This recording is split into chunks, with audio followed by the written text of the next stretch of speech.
बंगाल की मुख्यमंत्री ममता बनर्जी ने विधानसभा चुनाव से पहले कहा था खेला हो गए, और वाकई में खेला हो गया है, जबरदस्त खेला हो गया बंगाल में। तो बंगाल में ममता बनर्जी के नेतृत्व में तृणमूल कांग्रेस ने 2016 वाला चमत्कार एक बार फिर से दोहरा दिया है, और तृणमूल कांग्रेस ने लगा दी है सत्ता की हैट्रिक। राज्य में 294 विधानसभा सीटें हैं, इसमें 2 पर चुनाव स्थगित हो गया था। 292 में से तृणमूल कांग्रेस 208 पर बढ़त बनाए हुए अपने आप में ये भारी बढ़त है। और बीजेपी का नारा था अब की बार 200 पर, बीजेपी की सुई आकर 80 पर अटक गई। बीजेपी के लिए बड़ा झटका है। ममता बनर्जी ने बीजेपी की सारी मेहनत, सारे मंसूबों, सारे उम्मीदों पर पानी फेर दिया है। हालांकि ममता बनर्जी भी थोड़ा फंस गई, बस ऐसे गई है कि ममता बनर्जी अपनी पार्टी को तो भारी जीत दिलाने में सफल रही, लेकिन नंदीग्राम में चुनाव लड़ने का जो उन्होंने रिस्क लिया था वो उनकी सांसें अभी भी अटकाए हुए हैं, क्योंकि नंदीग्राम में कभी शुभेंदु अधिकारी आगे हो जाते हैं, कभी ममता बनर्जी आगे हो जाते हैं। अभी की बात करें तो फिलहाल शुभेंदु अधिकारी कुछ 2000 वोटों से आगे चले। देखना होगा कि नंदीग्राम का चुनाव परिणाम क्या रहता है। नंदीग्राम शुभेंदु अधिकारी की कर्मभूमि है, तो राजनीतिक कर्मभूमि ममता बनर्जी की भी है, क्योंकि नंदीग्राम और सिंगूर से जो आंदोलन की चिंगारी निकली थी उसने तृणमूल कांग्रेस को पूरे पश्चिम बंगाल में राज करने का अवसर प्रदान किया था। फिलहाल बंगाल में अगर हम देखें तो ठीक है कि बीजेपी दूसरे नंबर की पार्टी बनकर उभरी है, लेकिन तृणमूल कांग्रेस और जो बीजेपी है दोनों के बीच में 11 से 12% का मतों का जो अंतर है वो भारी अंतर है। और ये साफ हो चला है कि तृणमूल कांग्रेस एक बार फिर से राज्य में सरकार बनाने जा रही है, और इसके साथ ही ममता बनर्जी को बधाइयों का सिलसिला भी शुरू हो गया है। एनसीपी चीफ शरद पवार ने ट्वीट कर ममता बनर्जी को इस ऐतिहासिक जीत पर बधाई दे दी है। इसके अलावा अखिलेश यादव जो कि उत्तर प्रदेश के पूर्व मुख्यमंत्री हैं, उन्होंने भी ट्वीट कर ममता बनर्जी को बधाई दी है। सोशल मीडिया पर ममता बनर्जी को बधाई दी जा रही है। और जो दिल्ली के मुख्यमंत्री हैं अरविंद केजरीवाल, उन्होंने भी ममता दीदी को ट्विटर पर बधाई दे दी है। ममता बनर्जी का हालांकि अभी तक कोई आधिकारिक बयान नहीं आया है, क्योंकि अभी रुझान ही है सब कुछ। ये साफ है कि तृणमूल कांग्रेस की सरकार बनने जा रही है, लेकिन अभी टीएमसी के कोई बड़े नेता ने कोई आधिकारिक बयान नहीं दिया है। टीएमसी के कार्यकर्ता जरूर पश्चिम बंगाल की सड़कों पर जश्न मनाते नजर आ रहे हैं, और इस पर चुनाव आयोग ने कड़ा संज्ञान लिया है, क्योंकि चुनाव आयोग ने पहले ही साफ कर दिया था कि कोई जश्न नहीं मनाया जाएगा, क्योंकि कोविड के मामले बढ़ते जा रहे हैं। इस तरह की रिपोर्ट्स हैं कि जो जश्न मना रहे कार्यकर्ता हैं उनके खिलाफ मामला दर्ज करने के निर्देश दे दिए हैं।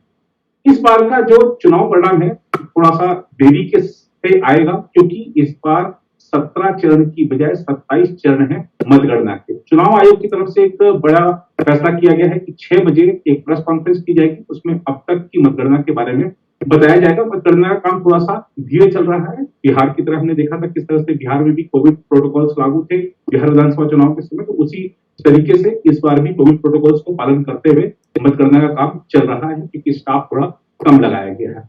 इसके अलावा अगर हम देखें पश्चिम बंगाल की ही राजनीति की बात करें तो एक चीज साफ हो चली है कि वाम दलों का तो सूबड़ा साफ हो गया है। कांग्रेस के नेता अधीर रंजन चौधरी ने बड़े बड़े दावे किए थे, कई सारे उम्मीदवार उतार दिए थे मैदान में, और गठबंधन जब आईएसएफ और वामपंथी दलों के साथ हुआ था तो बड़ा एक बहुत लंबी बैठकों का दौर चला था, लेकिन कांग्रेस के हिस्से आके रहा है।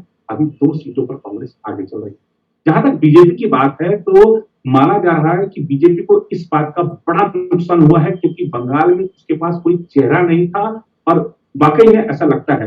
हालांकि जब भी बीजेपी नेताओं से पूछा जाता था कि बंगाल में आपका चेहरा कौन है, तो बीजेपी के आला नेता यही कहते थे कि बंगाल का कोई धरतीपुत्र ही पश्चिम बंगाल का मुख्यमंत्री बनेगा।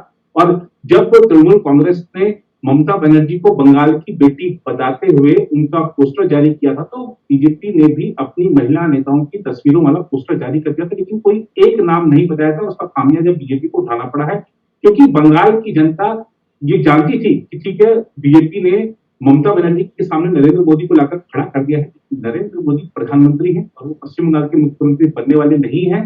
हालांकि उनकी लोकप्रियता काफी है बंगाल में, लेकिन जब वो स्थानीय नेता और एक राष्ट्रीय नेता का के बीच में मुकाबला वहां पर बना दिया बीजेपी ने, तो क्योंकि मामला मुद्दा विधानसभा चुनाव में मुद्दे स्थानीय होते हैं, तो लोगों ने स्थानीय नेता को ही चुना। पश्चिम बंगाल की मुख्यमंत्री ममता बनर्जी इस समय देखें तो पश्चिम बंगाल की सबसे बड़ी नेता के तौर पे हैं, सबसे लोकप्रिय नेता के तौर पर हैं और खासतौर पर अभी हम बीजेपी की टैली की बात करें जो 80 पर आकर अटक गई है उसकी सुई, तो ममता बनर्जी अपनी सभी सभाओं में यही दावा कर रही थी कि बीजेपी 70 से 80 के बीच में अटकेगी और शायद उनकी भविष्यवाणी सही साबित होती दिख रही है। वहीं अगर हम असम की बात करें तो असम से जरूर बीजेपी के लिए खुशखबरी है कि बीजेपी ने न सिर्फ अपनी सत्ता बचाई है बल्कि पिछली बार से ज्यादा सीटें भी बढ़ाई हैं। तो ये एक बीजेपी के लिए वहां पर उपलब्धि है।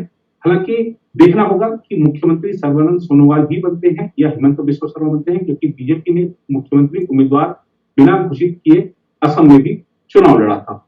असम में कांग्रेस की उम्मीदों पर जिस तरह पानी फिरा है उसी तरह केरल में भी कांग्रेस की उम्मीदों पर पानी फिर गया है। तो कांग्रेस को उम्मीद थी कि पुडुचेरी में वो वापसी करेगी और केरल में और असम में वो सरकार बनाएगी, लेकिन ऐसा नहीं हो सका है। जनता ने जो हम कुल मिलाकर देखें कि जो 5 राज्यों के चुनाव थे उसमें 3 मुख्यमंत्रियों को वापस सत्ता में बैठने का जनादेश दिया और 2 जगह सत्ता बदल की है। पश्चिम बंगाल की मुख्यमंत्री ममता बनर्जी को जनता ने एक बार फिर से जनादेश दिया है, सत्ता उनको सौंप दी है। केरल के मुख्यमंत्री पिनराई विजयन को जनता ने एक बार फिर से जनादेश देते हुए उनको सत्ता सौंप दी है। और ऐसे ही अगर हम बात करें असम में, तो असम में सर्बानंद सोनोवाल वाली सरकार यानी बीजेपी सरकार को वहां पर फिर से एक बार शासन करने का जनता ने अवसर दिया है। तो तमिलनाडु की बात करें और पुडुचेरी की बात करें तो वहां पर पलट हुआ है, सत्ता परिवर्तन हुआ है। तो देखना होगा कि अब एमके स्टालिन वहां पे नेतृत्व साफ है, पश्चिम और जो पुडुचेरी है वहां भी नेतृत्व साफ है। रंगासामी को एनडीए ने पश्चिम कैंडिडेट घोषित करके चुनाव लड़ा था, तो वहां पर नेतृत्व को लेकर इन 5 राज्यों में बस असम एक है कि जहां पर बीजेपी को निर्णय लेना है कि सर्बानंद सोनोवाल या फिर हिमंत बिस्वा शर्मा, बाकी जगह नेतृत्व का कोई संकट नहीं है। लेकिन ये जो चुनाव परिणाम है बीजेपी के लिए एक बड़ा झटका है। वैसे अगर आप देखें बीजेपी के पास असम में अपनी सरकार बचानी थी उनको, और अगर हम देखें इस तरह से तो पुडुचेरी में वो दक्षिण में कदम रख रहे हैं, दक्षिण में उनका खाता खुला है, केरल में उनका खाता सिर्फ खुला ही नहीं है बल्कि 2 सीट पर आ रहे, पिछली बार बीजेपी 1 सीट थी। तो बीजेपी को कुल मिलाकर जो चुनावी एक हम आंकड़े के हिसाब से देखें तो उसको बहुत बड़ा नुकसान नहीं है, क्योंकि बीजेपी पश्चिम बंगाल में भी पिछली बार सिर्फ 3 सीटों पर थी, इस बार 80 सीटों पर है, तो यानी कि 70 सीटों पर उसको फायदा हुआ है। लेकिन उसकी उम्मीदें, उसकी जो महत्वाकांक्षाएं थी पश्चिम बंगाल पर राज करने की, वो महत्वाकांक्षाएं पूरी नहीं हो पाई है। तो बीजेपी के अरमान जो टूटे हैं वो उसके लिए बड़ा झटका है। आंकड़ों के लिहाज से देखें तो बीजेपी को नुकसान नहीं हुआ है, लेकिन एक जो विपक्ष को मौका चाहिए था, क्योंकि बीजेपी ने जिस आक्रामकता के साथ पश्चिम बंगाल में चुनाव प्रचार किया था, जिस आक्रामकता के साथ उसने सत्ता प्राप्ति की अपनी महत्वाकांक्षा दिखाई थी और अपनी सारी जो बीजेपी की एक राष्ट्रीय ताकत है नेताओं की, जो उसके पास एक गैलेक्सी है पूरी, उसको पूरा उतार दिया था वहां पश्चिम बंगाल में। तो वो सब के बावजूद भी अगर बीजेपी सत्ता नहीं पा पाई है और ममता बनर्जी को हराने में विफल रही है, तो ये एक बीजेपी के लिए बड़ा झटका है और शायद उभरने में बहुत समय लग जाएगा। पश्चिम बंगाल के लिए बीजेपी को अपनी रणनीति पर पुनर्विचार करना पड़ेगा, अपने बड़बोले नेताओं को समझाना पड़ेगा कि पश्चिम बंगाल की राजनीति, पश्चिम बंगाल की संस्कृति अलग है। कुछ लोग ये भी कह रहे हैं कि प्रधानमंत्री दीदी ओ दीदी जो कहते थे उसका जनता ने जवाब दिया है। अब तमाम तरह की बातें हैं, तमाम तरह के निष्कर्ष निकाले जाएंगे, तमाम तरह के तथ्य रखे जाएंगे, लेकिन जनता ने अपना जनादेश दे दिया है। बीजेपी को अब आत्ममंथन करना होगा कि कहाँ कमी हुई, कहाँ चूक हुई, उसको दुरुस्त किया जाए। बीजेपी मानकर चल रही थी कि ये जो 5 राज्यों के चुनाव हैं ये 2024 की एक बिसात होगी, लेकिन वो बिसात बीजेपी अगर उसको मान रही थी तो उस पर पार्टी विफल रही है। एक चीज और देखनी होगी, कांग्रेस को बात समझनी होगी कि बीजेपी की नाकामी में अपनी खुशी ना देखे, अपनी जो हालत होती जा रही है उस पर आत्ममंथन कर, और पार्टी, क्योंकि कांग्रेस पार्टी राष्ट्रीय पार्टी है, सबसे पुरानी पार्टी है और सबसे मजबूत पार्टी मानी जाती है, सबसे ज्यादा लंबे समय से शासन किया देश पर, तो उसको आत्ममंथन करना होगा। दूसरे की हार में खुशी देखना से बचना होगा कांग्रेस को। और फिलहाल इस रिपोर्ट में इतना ही, बाकी देश में खबरों के लिए बने रहे प्रभास साक्षी के साथ। और चुनाव अपडेट्स के लिए आप हमारी वेबसाइट पर, हमारे वेबसाइट के फाइल वर्जन पर